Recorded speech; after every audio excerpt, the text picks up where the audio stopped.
人坐台鐵期間，因為肚餓，中途落車買嘢食醫肚。返嚟之後，眼見列車正係開出，情急下跳上兩卡車中間，最終有驚無險。吳家耀報導。閉路電視鏡頭影到驚險一刻，台鐵駛過車站嗰陣，一個黑衫綠褲男人攀附喺兩節車卡之間，列車繼續行駛。另一條片見到個男人其後由警員由路軌拉返上月台。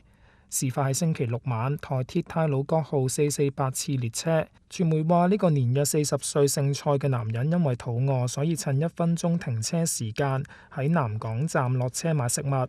返嚟嘅時候，眼見嘅列車正在開出，情急之下跳上車卡連接器繼續行程，之後俾車站人員發現，去到基隆嘅七島站先至停低。你從車上掉下來是不是？個男人當時據報已經懸掛喺車廂外面最少15分鐘，最終因為體力不支跌落路軌。好彩當時已經停車，佢冇俾列車碾過，身上冇明顯傷痕。台灣傳媒報道，太魯閣號列車最高時速可以達到130公里。